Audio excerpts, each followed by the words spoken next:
Cumprimento os irmãos com a paz do Senhor Jesus. Amém. Louvado é o nome do Senhor Jesus, irmãos. É muito bom estar na presença de Deus e a sua presença em nosso meio.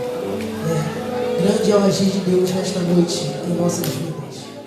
Eu creio que você vai sair daqui hoje mais do que vencedor, crendo e acreditando no Deus o qual você serve, que é um Deus todo-poderoso, que tem todo o poder e toda a autoridade em suas mãos. Vamos estar lendo aqui em Gênesis, capítulo 21. Essa mensagem nós já pregamos algumas vezes sobre este personagem, só que durante essa semana, essa mensagem tem voltado a falar aos nossos corações, e Deus cada vez mais e mais Ele renova a sua palavra a cada dia, e sempre nós temos algo para receber de Deus através da palavra.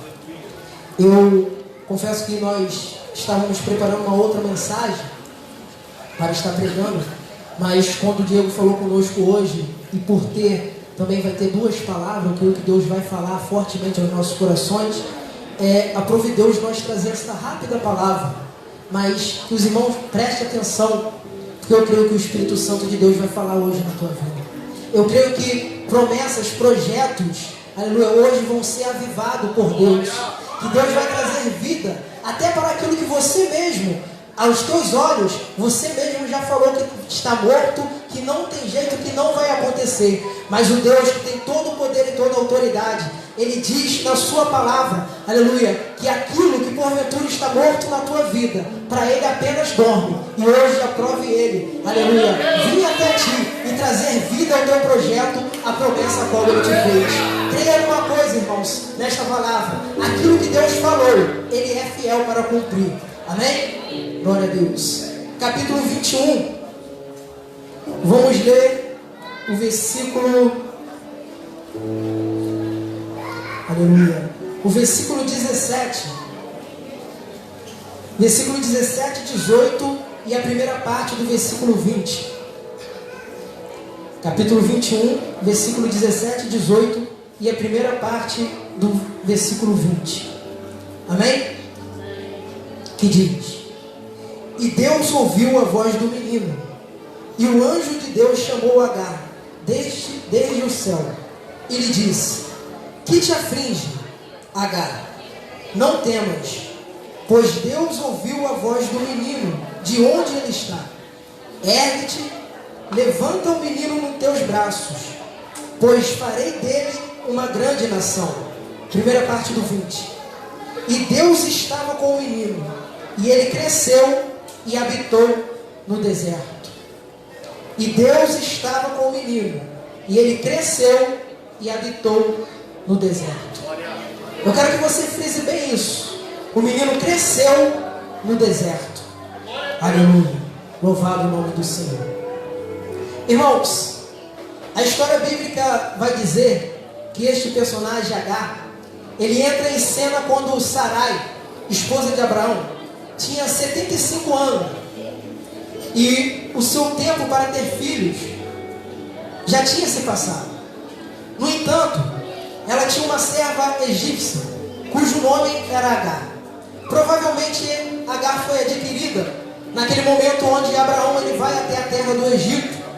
Aleluia. E ali provavelmente eles adquiriram Agar como escrava, como serva.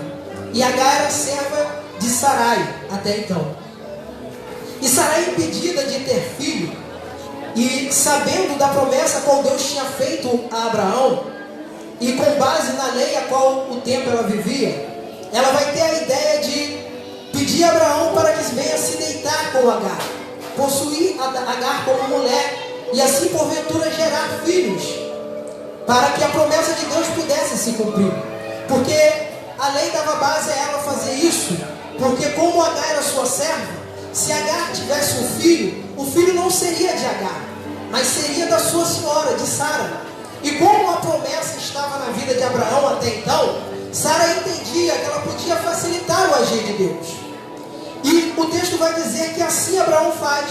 Ele se deita com Agar, e Agar vai conceber um filho.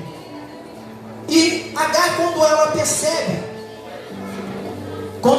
percebe que está levando em seu ventre o filho do homem mais importante daquele momento, daquele local, ela vai se sentir, vai começar a menosprezar a sua senhora. E isso vai ser motivo suficiente para que Sarai maltrate Agar. Com permissão de Abraão, Sarai, o texto vai dizer que ela vai constrangir, ela vai atacar. A expressão que o texto usa é que ela ataca severamente Agar. Agar era serva de Sarai, e por ela menosprezar, ou melhor, achar que tinha algum direito por estar carregando o filho de Abraão, o filho que, segundo até então eles achavam que era da promessa de Abraão, ela entendia que ela tinha alguns direitos, mas Deus estava ali no controle de tudo. E agora Agar, depois que ela é afligida por Sarai, ela vai decidir ir para o deserto.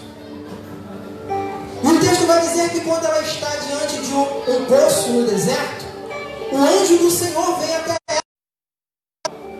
E o anjo do Senhor vai aconselhar que ela volte até a sua senhora Sarai e se humilhe diante da sua senhora, peça perdão e volte para a casa de Abraão, para a casa onde ela estava onde ela era escrava, onde ela não tinha direito, onde ela não tinha voz. O anjo do Senhor está pedindo para ela voltar lá.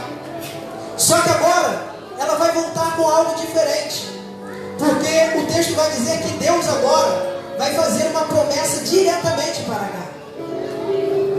O texto vai dizer que Deus agora vai dizer que do filho de Agar ele também fará uma grande nação. E ela, ouvindo a voz de Deus, ela vai voltar para sua senhora, para a casa de Abraão, e vai se humilhar diante de Sarai, e ali ela vai continuar naquela casa. Só que agora ela tem uma promessa de Deus. E quando nós temos a promessa de Deus na nossa vida, isso faz toda a diferença. Porque a promessa de Deus, ela sempre é dada antes, até mesmo do processo para você chegar até ela, porque a promessa de Deus nos sustenta. A promessa de Deus na nossa vida, quando nós olhamos para ela, faz que nós continuamos de pé, mesmo diante das dificuldades, dos levantes. Porque eu creio que quando Agar volta para a casa de Abraão, as coisas continuavam do mesmo jeito.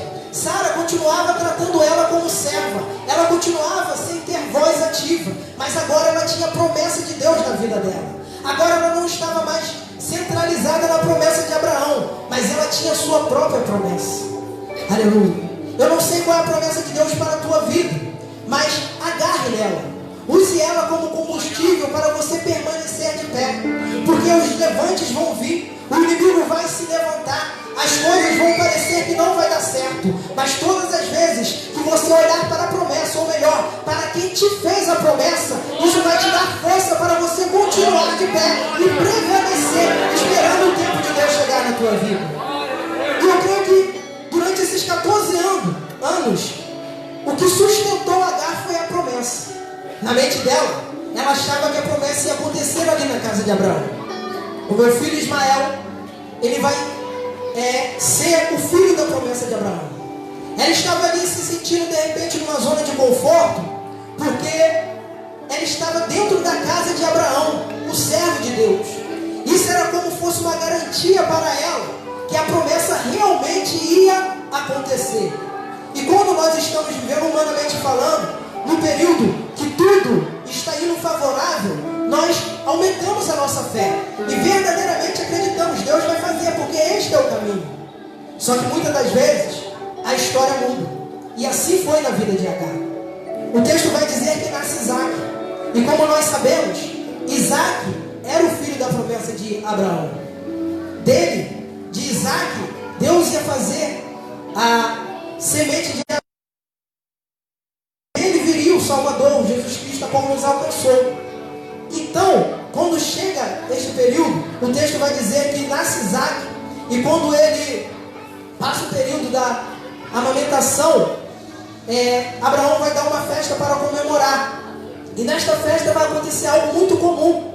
Um filho, o irmão de Isaac, Ismael, ele vai fazendo uma brincadeira em relação a Isaac, né? O texto diz que ele zomba de Isaac, mas é muito normal isso na vida de dois irmãos crescendo juntos por causa de ciúme, por uma série de coisas.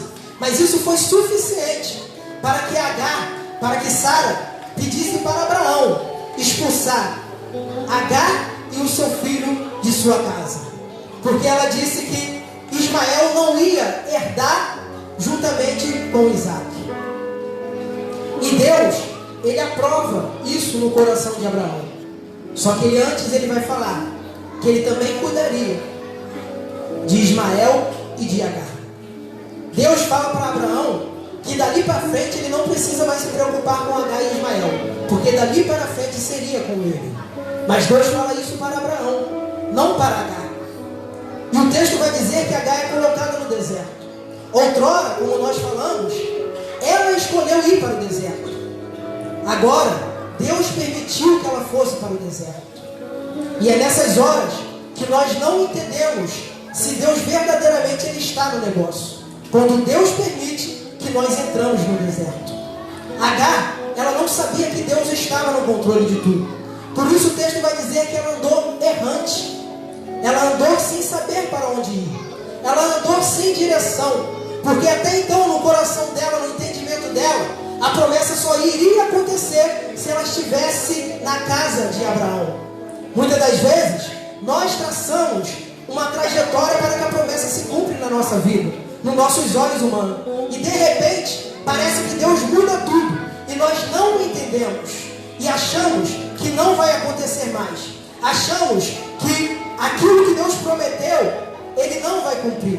Ou melhor, achamos de repente que nem foi Deus que falou. Começamos a questionar, a criar dúvidas no nosso coração. E começamos a andar errante. Mas sempre que nós estamos andando errante, Deus ele vai fazer algo para que nós possamos voltar geograficamente para onde Ele quer que nós possamos estar. O texto vai dizer que a água que Abraão tinha dado a ela acabou.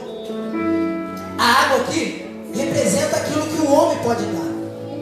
Agar até então, ela estava sobrevivendo no deserto, agarrado em algo que o homem pode dar. Só que aquilo que o homem pode dar, que Abraão deu a ela, acabou. Aí agora, definitivamente, Agar vai achar que a promessa não vai acontecer. A promessa dela, o projeto dela era Ismael, o seu filho, a qual Deus tinha falado que nele faria uma grande nação. Só que agora, aos olhos de Agar, Ismael vai morrer. Ou seja, a promessa, o projeto, não vai acontecer mais. Vai morrer. Acabou. O texto vai dizer que ela coloca ele debaixo de uma árvore e distancia numa distância mais ou menos, o texto diz, de um tiro de flecha. Alguns vão dizer que é 100 metros, outros 25. Mas não importa. A questão é que ela se afastou. Ela foi recuando. No coração dela ela dizia que ia ficar de longe para não ver o projeto acabar, para não ver o projeto morrer, para não ver o seu sonho, a promessa de Deus não acontecer. No seu coração ela já tinha desistido, ela já tinha parado. Só que nisso que ela está se afastando, ela vai parar geograficamente aonde Deus queria que ela estivesse. Esta palavra começou novamente a arder no meu coração quando, pelo menos por 2 vezes, eu ouvi o pastor Diego falar aqui sobre a flecha. E na aplicação ele fez uma comparação, que nós somos a flecha, Jesus, ele é o arqueiro. E ele mencionou que todas as vezes, para que o arqueiro pudesse acertar o alvo, era necessário ele puxar a flecha. Era necessário ele fazer a flecha recuar, para ela poder ganhar força e acertar o alvo. E na hora que eu ouvi isso, veio esta mensagem no meu coração. Porque ali, Deus estava fazendo Agar recuar, para que ela pudesse ganhar força, para acertar o alvo, que era a promessa qual ele tinha feito. Muitas das vezes nós não entendemos, porque as circunstâncias, os levantes, os acontecimentos, nos nossos olhos, parece que está fazendo nós recuar, nós parar, e nós mesmos achamos que o projeto não vai acontecer. próprio Deus falou, não vai acontecer mais. E nós recuamos. Aleluia. Mas até nisso Deus está. Porque Ele está no controle de tudo. Porque o texto vai dizer algo muito especial da parte de Deus. Porque quando ela recua, achando que o projeto vai morrer, o anjo novamente vem falar com ela. Aleluia. E quando o anjo fala com ela, o anjo pergunta por que ela está temendo. E pede ela para se levantar. E o texto vai dizer que Deus naquele momento abre os seus olhos. Os olhos de Agar. Os olhos espirituais. E ela vê do lado dela uma fonte de água. Louvado seja o nome do Senhor. Irmãos, é necessário que nós abrimos os nossos olhos espirituais para ver. Porque enquanto Agar estava centralizada naquilo que Abraão podia dar, naquilo que Abraão podia fazer, aleluia, ela estava andando errante. Mas quando aquilo foi retirado da vida dela, ela teve a sua visão aberta espiritualmente. E ela viu aquilo que Deus já tinha preparado para ela. Ela parou de estar andando errante para estar diante da fonte que Deus tinha preparado. E o anjo vai dizer, se alimenta desta fonte e dá ao menino. E assim ela faz. E o texto vai finalizar dizendo, como nós lemos, que o menino cresceu no deserto. Aleluia. Nos nossos olhos, deserto é lugar de não produzir. Deserto é lugar infrutífero. Não tem como dar fruto.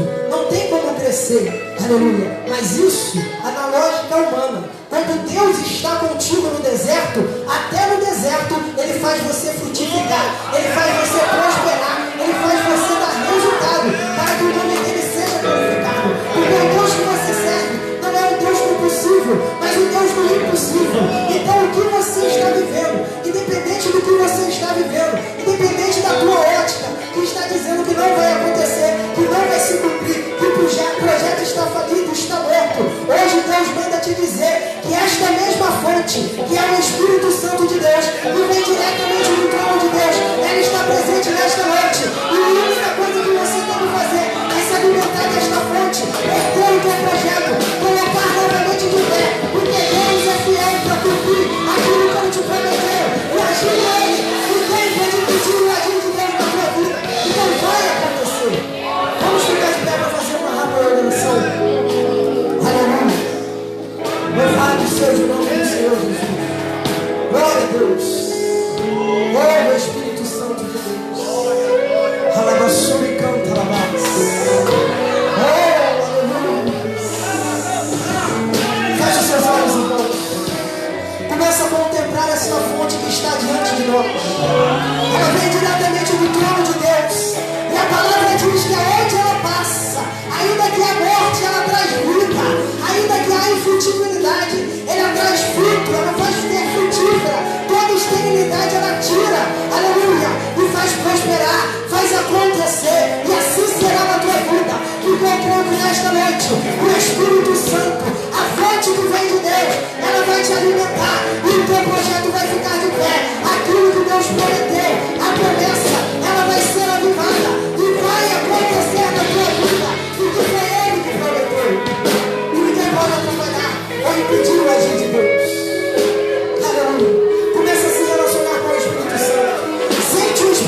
Aleluia.